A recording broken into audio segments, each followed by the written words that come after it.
Pendukung timnas Indonesia semakin meramaikan Gelora Bung Karno Senayan jelang laga melawan Tiongkok. Supporter timnas semakin memerahkan GBK Jakarta. Stadion baru dibuka pukul 5 sore tadi, namun supporter telah berdatangan sejak siang hari.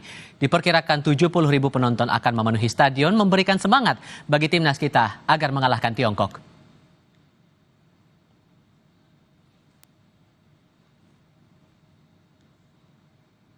Pelatih timnas Indonesia Patrick Kluivert telah memilih 23 pemain untuk masuk skuad melawan Tiongkok.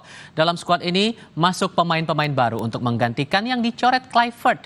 Dalam skuad final yang ditetapkan Kluivert, kiper Emil Audero diprediksi kuat akan debut sebagai starter atau pemain yang tampil sejak awal tanding. Emil menggantikan Marten Pas yang absen karena akumulasi kartu kuning. Selain itu Kluivert memasukkan pemain debutan Beckham Putra. Ada pula pemain baru rasa lama seperti Stefano Lillipali, Yaakob Sayuri, dan Yance Sayuri. Coach Kluivert telah mencoret 5 pemain yang sebelumnya menghuni skuad timnas. Shane Patinama, Asnawi Mangko Alam, Pratama Arhan, Jordi Amat, dan penjaga gawang Reza Arya tidak masuk dalam skuad dalam laga melawan Tiongkok. 3 poin melawan Tiongkok wajib diraih timnas kita kalau ingin menjaga peluang lolos ke Piala Dunia 2026. Dengan skuad yang siap dimainkan Patrick Kluivert, seperti apa peluang Indonesia menekuk Tiongkok malam nanti? Kami diskusikan ini bersama pengamat sepak bola Kesit Handoyo. Bung Kesit dengan Tifal di sini. Apa kabar? Bung Kesit, suara Tifal terdengarkah, Bung? Bung Kesit. Halo, selamat sore. Oke, selamat sore. Terima kasih sebelumnya sudah bergabung dengan Tifal di sini. Dari timnas Indonesia sudah muncul nih line up-nya 23 pemain. Ini sudah sesuai dengan ekspektasi Anda atau justru berbeda lagi nih? Ya, mungkin yang sedikit mengejutkan tidak masuknya nama Pratama Arhan ya. Dan masuknya Beckham Putra di list 23 pemain yang sudah ditetapkan oleh Patrick Kluivert. Kalau seperti Jordi Amat memang sebelumnya kan dikabarkan cedera ya. Tapi kalau kita lihat dari 23 pemain yang saat ini sudah masuk dalam list DSP dari timnas, saya kira sudah pas lah dengan apa yang dipilih oleh Patrick Kluivert. Sehingga menurut Anda secara umum dengan skuad kita seperti ini dan peluang kita memainkan formasi dalam pertandingan nanti itu 3-4-3 ini akan membuka kans kita bisa melesat mudah melawan Tiongkok malam ini? Iya, kalau dari formasi yang ada ya dengan 23 pemain yang ada, saya pikir sejak awal sebenarnya memang timnas kita diunggulkan untuk bisa memenangkan pertandingan malam nanti menghadapi China ya. Pemain-pemain yang menjadi andalan Kluivert, saya pikir masyarakat juga sudah bisa menebak ya. Mungkin yang paling menjadi pertanyaan atau yang ditunggu-tunggu adalah siapa yang kemudian menggantikan posisi Marcelino Ferdinand dan juga Ragnar Oragmangun ya.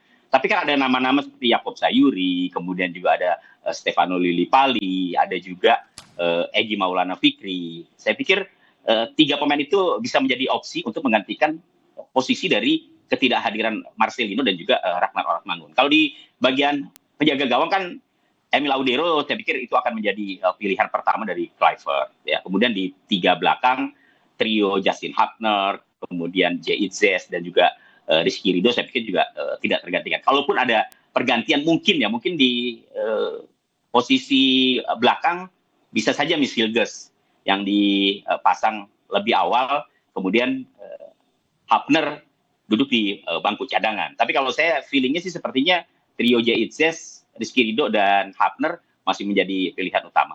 Sementara di tengah, Tom Hey, kemudian juga Telo Pessi, di kiri Verdong, di kanan Kevin Dix, ya. Tinggal di depan oleh Romeni. Tinggal mencari 2 pendamping oleh Romeni antara Stefano Lillipali, apakah Yaakob Sayuri, dan juga Egy Maulana Fikri.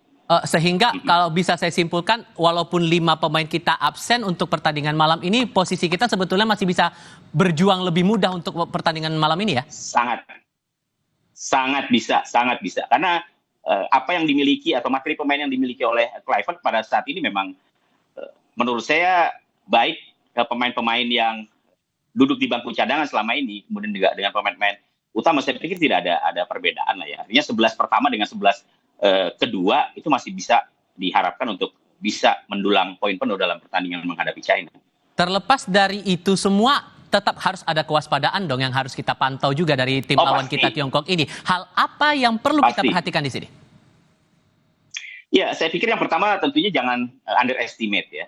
Jangan pula overconfident bahwa China ini kan masih memiliki peluang. Walaupun dia berada di posisi paling buncit, tapi peluang dia masih ada untuk bisa berebut tempat di round keempat. Kalau dia bisa memenangkan pertandingan melawan Indonesia, ya mereka bernafas lagi. Gitu. Tapi kalau dia kalah, berarti kan selesai. Nah, yang harus diantisipasi menurut saya adalah pertama harus lebih jeli mengamati permainan dari China. Yeah. Saya pikir pengalaman pada saat Indonesia kalah 1-2 di Qingdong, ya itu menjadi pengalaman yang sangat berharga. Dan kalau kita lihat dari situ sebenarnya China tidak terlalu istimewa, Yeah. tidak terlalu istimewa. Cuman paling penting bagi para pemain adalah jangan overconfidence, Baik. jangan underestimate juga. Tapi kalau dari sisi permainan, saya pikir Indonesia masih lebih bagus dibandingkan dengan China. Doa terbaik untuk timnas kita tentunya. Bung Kesit, terima kasih sudah berbagi pandangan bersama kami kali ini. Sehat selalu ya Bung, selamat sore.